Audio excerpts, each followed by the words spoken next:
And good evening, everyone. I'm Erin Burnett. Out front tonight, America's new path to war.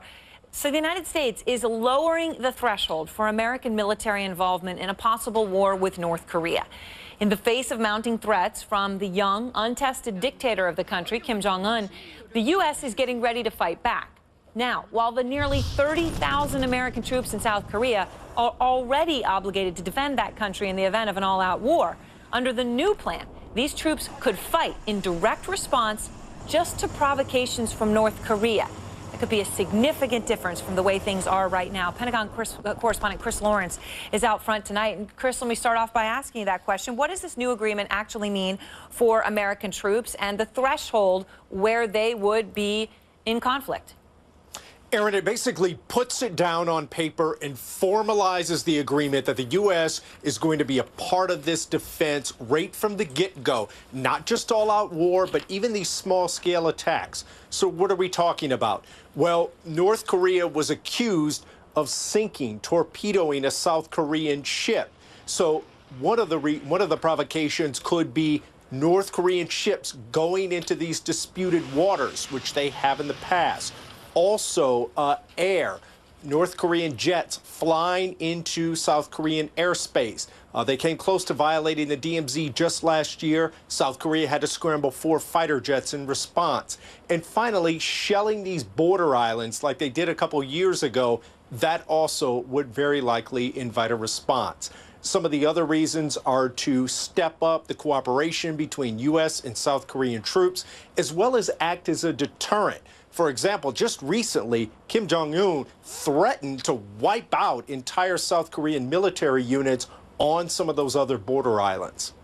Erin? Now, Chris, a lot of people watching will say, okay, so does this open America up to more serious conflict, to war? It actually opens the U.S. up to smaller conflicts, but those smaller conflicts are more likely to happen, and they happen more frequently. So it's opening the range of things that the U.S. might be involved in right from the get-go. And even though South Korea may still respond first to a North Korean provocation, if North Korea then retaliates, you start to get this escalation that the U.S. could be very much involved in. That's right. Small things can become big things pretty quickly. Chris Lawrence, thank you. And I want to bring in Colonel Cedric Leighton now and Gordon Chang, author of Nuclear Showdown, North Korea Takes on the World. Gordon, let me start with you. So this agreement, you just heard Chris Lawrence reporting what it would mean. So the things that North Korea seems to do pretty regularly could now mean American troops are fighting over. You say this is dangerous. Well, it's dangerous in one sense. You know, we can always get involved, even in the small provocations. I'm concerned, though, that we have just spent 2.5 years negotiating with the South Koreans. We don't look resolute. We look legalistic. And that's a problem, because I can see General Thurman saying to President Park, well, we're not going to get involved in this incident because it doesn't fall under paragraph 1 of Roman numeral 3. I think it would have been much better for President Obama to stare into a camera and say, the United States will respond to attacks on South Korea with the immediate use of force. We talked like that during the Cold War, and we kept the peace. We don't talk like that anymore. And because of that, deterrence is breaking down in Asia. And that's why we've had all of these problems with North Korea recently. So you think deterrence is failing? It is certainly failing, because the Chinese and the North Koreans think that they can push us out of Asia. And the Chinese have been engaging in some very provocative tactics recently, because they think that they can push us around. So, Colonel Leighton, North Korea is an army of 1.2 million people, 120,000 special operations forces, which is kind of a stunning number.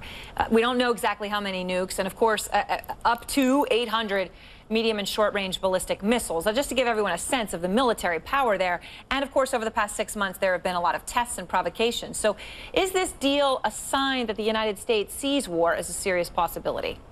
I think so, Erin. I think it's one of those moments where the United States is looking at burden sharing with its allies. So it's, although it may be legalistic, as Gordon mentioned, these are the kinds of agreements that the Obama administration really wants to bring to the forefront with its allies.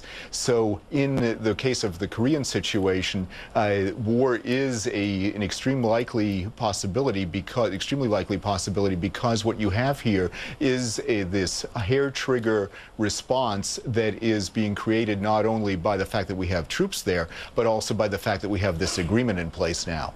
And what, Colonel, does that war look like? Because a lot of Americans are saying, all right, I'm worried about North Korea. North Korea is an issue, but I've been hearing a lot about it over the years, and I don't know that I am quite aware or quite prepared for what you just said, that war is a real possibility. Well, the war may not be a full-blown war in the sense of a nuclear confrontation or even a major theater war with massive armies fighting each other across the Korean Peninsula, as was the case in the 1950s. But what will happen probably is you'll have responses to some very specific actions. So if an island is shelled, a South Korean island is shelled, there'll be a response that will be commensurate with that action. There'll also be an action probably to get rid of the North Korean command and control elements that are controlling military actions against the South, and the South Koreans will probably lean on us to do that for them. Gordon, what I don't understand, though, is, I mean, who knows? This is the gamesmanship of war, right? There's a provocation. The United States responds. North Korea wants to prove it's tough. Why, in that situation, wouldn't they use a short-range nuclear missile on South Korea? Well, because they know that we would know because we can trace it, and so therefore we can retaliate. But they believe that the United States would respond.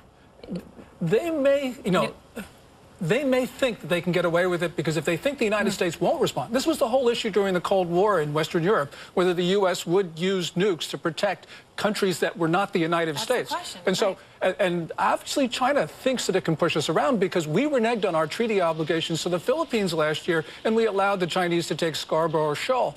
Then the Chinese ramp up the pressure on the Japanese, and then you can see the North Koreans ramp up the pressure on South Korea. That's how this can get out of control. And of course, China has been supporting North Korea and providing them a lot of help. There was a third anti-American propaganda video that came out of the North Korean government today. Threatens an attack on American forces using, quote, powerful weapons of mass destruction, depicts an invasion of Seoul in which 150,000 Americans are killed. Now, there aren't that many Americans in Seoul, but obviously this video is designed to motivate the North Korean people, and this comes on top of the other recent videos, right? The one where the White House was in the crosshairs, the Capitol blew up, and New York City went up in flames. Okay, these videos are the stuff of imagination, but are they serious? Well, they're serious and they're trying to intimidate us. And that really is something that's important because the South Koreans don't think that we're going to defend them. There was that survey which said that the United States wasn't going to use nukes to help South Korea, and the South Koreans wanted their own nuclear arsenal.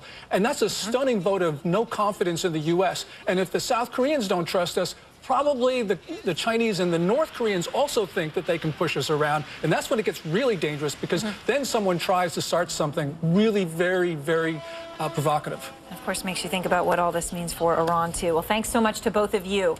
And still to come.